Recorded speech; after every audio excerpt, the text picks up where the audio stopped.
अगर मुझे किसी कंट्री को कम्प्लीटली कमज़ोर बनाना होता तो मैं वहाँ की इकोनॉमी या फिर वहाँ की आर्मी को टारगेट नहीं करता। मैं टारगेट करता वहाँ की यूथ को, वहाँ के बच्चों को। मैं उनकी डाइट खराब कर देता, मैं उनकी स्लीप खराब कर देता, मैं उनको फ़ोन, सोशल मीडिया और अडल्ट कंटेंट के एडिक्ट बना देता, मैं उनकी फिजिकल एक्सरसाइज को ज़ीरो कर देता। क्योंकि अगर तुम्हें किसी कंट्री को ruin करना है ना, तो वहाँ की यूथ को पकड़ो और उनको उनके मैक्सिमम पोटेंशियल तक पहुँचने ही मत दो। और अगले 10 से 15 सालों में देखो कि उस कंट्री की क्या हालत होती है। और शॉकिंगली ये एग्जैक्ट थिंग हमारे इंडिया के साथ हो रही है।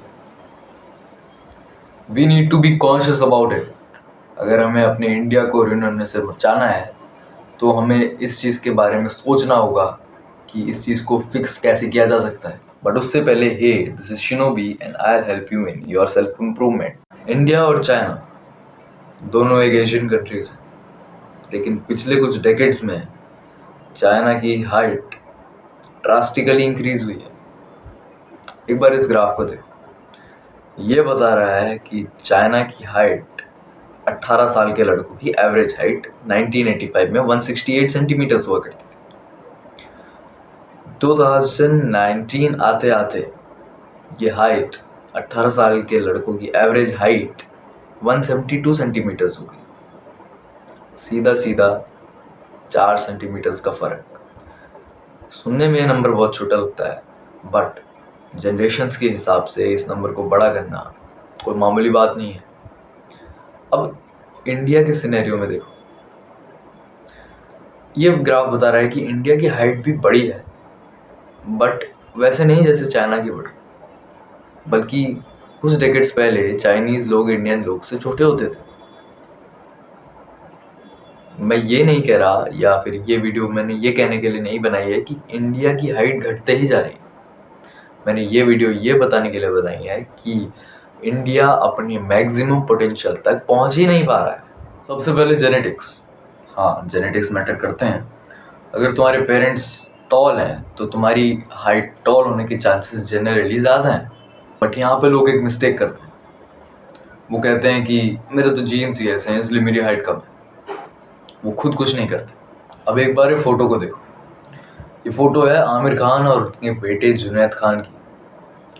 आमिर खान की हाइट 5 फीट 5 इंचेस है, लेकिन उनके बेटे की हाइट कुछ रीजंस की वजह से 6 फीट है। अब ये कोई मैजिक नहीं है, ये सिंपल साइंस है भाई। हाँ, जेनेटिक्स इंपॉर्टेंट हैं, बट बच्चे की ग्रोइंग एज में उसके न्यूट्रिशन और उसके एनवायरनमेंट का भी बहुत बड़ा रोल होता है। इंडिया में डिफरेंट स्टेट्स और ग्रुप्स के हाइट ट्रेंड्स को सोशियो इकोनॉमिक कंडीशंस और डाइट जैसे फैक्टर्स के अंडर स्टडी किया गया। 2 बच्चे, सेम जेनेटिक प्रोफाइल, लेकिन एक बच्चे को मिला अच्छा न्यूट्रिशन, अच्छा एथलेटिक एनवायरनमेंट, लेकिन दूसरे बच्चे को बचपन से ही कोई अच्छी डाइट नहीं मिली, ना उसको एक फिजिकल रेजिस्टेंस वाला एनवायरनमेंट मिला। तो आपको क्या लगता है किस बच्चे की हाइट ज़्यादा होगी? ऑब्वियसली उस बच्चे की जिसको अच्छा न्यूट्रिशन और अच्छा एनवायरनमेंट मिला था। तो भाई इससे एक बात तो साफ हो जाती है कि जेनेटिक्स सब कुछ तो नहीं होती। अब आते हैं इस वीडियो के प्रोबेबली सबसे इम्पोर्टेंट पॉइंट पर, जो कि है डाइट। और एक बात पहले ही क्लियर कर दूं कि इंडियन डाइट में कोई बुराई नहीं है। दाल, रोटी, राइस, ये सारी चीज़ें नॉर्मल हैं, नॉर्मल फूड्स हैं। बट कुछ मैक्रोज और माइक्रोन्यूट्रिएंट्स की कमी की वजह से ये डाइट इनकम्प्लीट बन जाती है, और बॉडी को ग्रो करने के लिए जो सब्सटेंसेस, जो न्यूट्रिशन चाहिए होता है, वो ये डाइट फुलफिल नहीं कर पाती है। जैसे कि इस डेटा को ही देख लो। ये डेटा साफ साफ बता रहा है कि 73% इंडियंस प्रोटीन डेफिशिएंट हैं। और शायद ये एक बहुत बड़ा रीज़न है कि इंडिया क्रिकेट के अलावा किसी स्पोर्ट्स में अच्छा नहीं कर पा रहा है। Protein, calcium, iron, vitamin and minerals, इन चीज़ों की कमी है टिपिकल इंडियन डाइट में। और हाँ, इन सारी चीज़ों का फिक्स आगे वीडियो में बताया गया है, तो छोड़कर भाग मत जाना। अब आते हैं एक ऐसी चीज पे जो कि बिल्कुल फ्री है, स्लीप। रात को तो तुम 1-2 बजे तक फोन चलाते हो, सुबह स्कूल या कॉलेज जाना होता है, पूरा दिन लेजीनेस, डिजीनेस और थकान रहती है।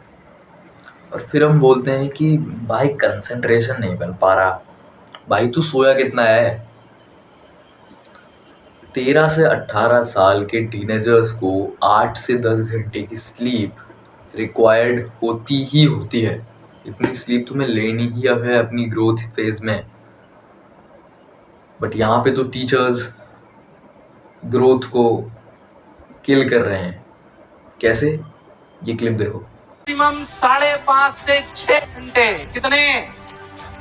एग्जाम पास करेगा ये 5 घंटे होने चाहिए।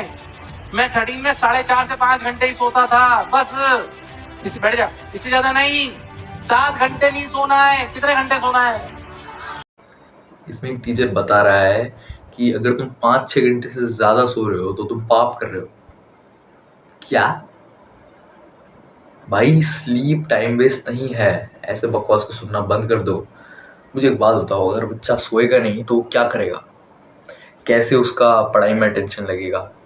कैसे उसका ह्यूमन ग्रोथ हार्मोन और IGF-1 जो कि ग्रोथ के लिए क्रूशल और ब्रूटल हार्मोन है वो सिक्रिएट होंगे रात को? कैसे वो बच्चा अपनी मसल्स को रिकवर करेगा? लेकिन नहीं, हमें तो बच्चे को सिर्फ पढ़ाई करानी है, हमें उसको रोबोट बनाना है, हमें उसकी ग्रोथ नहीं चाहिए। अब एक एवरेज इंडियन टीनेजर का डेली रूटीन के बारे में सोचो। स्कूल में बैठो, बस में बैठो, घर आके होमवर्क करने के लिए बैठो, उसके बाद ट्यूशन में बैठो, घर आके फ़ोन चलाओ, उसमें बैठो या लेट जाओ, फिर खाना खा के सो जाओ। और इसी पैटर्न को बच्चा डेली फॉलो करता है बहुत लॉन्ग टाइम के लिए। भाई इसमें तुमने अपनी बॉडी को मूव कहाँ किया? तुम्हारी बॉडी बनी है मूवमेंट के लिए। Running, walking, cycling, gym.